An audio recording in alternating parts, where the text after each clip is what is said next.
Greetings everyone, welcome back to our channel. In today's video, we're diving into something really important and often misunderstood about what happens to the body during the final stages of life, especially when it comes to dehydration.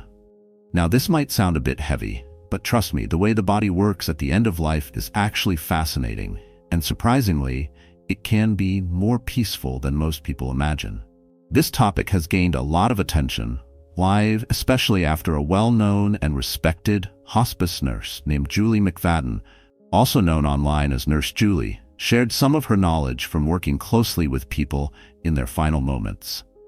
She spent many years in hospice care and has seen firsthand how the body naturally prepares for death. What she shares can truly change how we see the dying process. According to Nurse Julie, one of the most surprising things she learned in hospice care is that the human body actually knows how to die.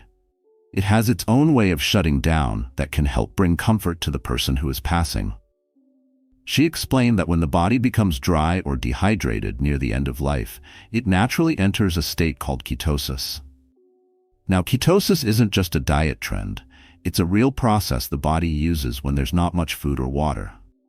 In this state, something interesting happens. The person often stops feeling pain as intensely, they don't feel as hungry or thirsty, and many people begin to feel a natural sense of euphoria. That means being dehydrated near the end doesn't cause suffering the way many people fear. In fact, it can actually help the person feel more at ease. Julie also mentioned another natural change that happens. The body raises its calcium levels, which causes the person to feel very tired and very sleepy. So in most cases, it's not a painful or scary process. The person usually just becomes sleepier and sleepier until they gently pass on, like falling into a deep sleep. This goes against a lot of what we might think, that a dying person needs to eat or drink to stay strong. But in truth, the body is doing what it needs to do. Trying to force food or water at this stage can actually make the person more uncomfortable. Nurse Julie isn't the only one sharing this truth. Other hospice nurses and doctors who work with patients in their final days have said very similar things. They've seen again and again how dehydration at the end of life isn't about suffering. It's actually part of the body's natural way of slowing down.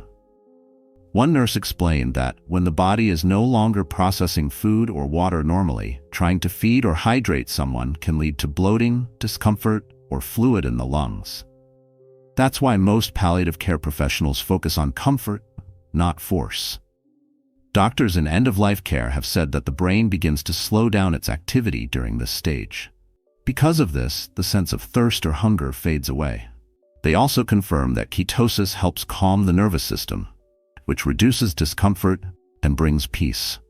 Some experts even compare this state to how other living beings in nature pass away, quietly, calmly, and without needing anything forced upon them. It's a process that has its own wisdom, and the more we understand it, the less fear and stress we feel. As the body becomes more dehydrated, and as energy naturally starts to fade, many people begin to shift inward. Hospice nurses often describe this stage as a spiritual threshold, a place between this world and the next. Patients may talk less, but when they do speak, it's often about seeing loved ones who have passed on, or sensing a light or a presence in the room. This isn't just random. Many nurses and caregivers say these experiences are remarkably similar across different cultures and backgrounds.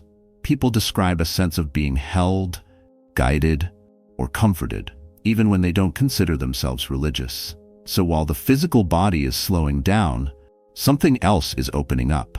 Something we still don't fully understand, but that brings a kind of beauty to the moment. This is why so many in hospice care say dying is not just a medical event, it's a sacred experience. Now here's something that surprises a lot of people. Giving fluids at the end of life can sometimes make things worse. Not always, but often enough that most experienced hospice professionals are cautious. You see, when the body is shutting down, it's not processing fluids the same way. The kidneys and other organs are slowing down. Giving water or IV fluids can lead to swelling, shortness of breath, or even fluid buildup in the lungs. This can make the person feel worse, not better. Instead, hospice teams focus on comfort measures, swabbing the mouth, moisturizing the lips, keeping the skin cool and clean, and being present. These are small acts, but they go a long way in easing discomfort and showing love. Watching someone stop eating or drinking can be heartbreaking.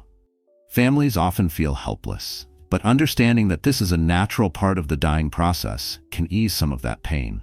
It's not about neglect. It's not about giving up. It's about listening to what the body is asking for. And most of the time, the body is saying, "Let me rest." Hospice nurses like Julie say that when families understand this, the entire mood changes. There's less fear, less struggle, more quiet connection. In Western culture, we often think of death as something to fight against, something terrifying. But in many other parts of the world, death is seen as a journey, a return, a transformation. And when we look at how the body shuts down, especially through gentle dehydration, we can start to see why. The body doesn't fight, it slows, it lets go. And if we let it do what it knows how to do, it can be one of the most peaceful transitions we ever witness. That's what this video is really about. Understanding that dying is not the worst part of life. It can be the most tender, the most human, and the most honest. So if you're sitting with someone who's at the end of their journey, here's what you can do. Be present. Just sit with them. You don't have to fix anything. Don't panic if they stop eating or drinking. It's natural. Offer comfort, soft music, gentle words, a cool cloth. Let go of trying to control the moment. Trust the body. Trust the process. You can also speak softly to them, even if they're not responding. Many people can still hear in their final hours, and your voice might be the last thing they remember. This isn't a topic most people want to talk about, but it's one we'll all face, for ourselves or someone we love. The more we learn about the natural process of dying, especially the role dehydration plays, the less fear we'll have. We'll see that the body, even in its last hours, has a quiet wisdom. It doesn't want to suffer. It knows how to ease the pain. It knows how to let go. And maybe that's something we can learn from, not just about death, but about life too. If this message touched you in any way, or helped you understand something better, please share your thoughts in the comments.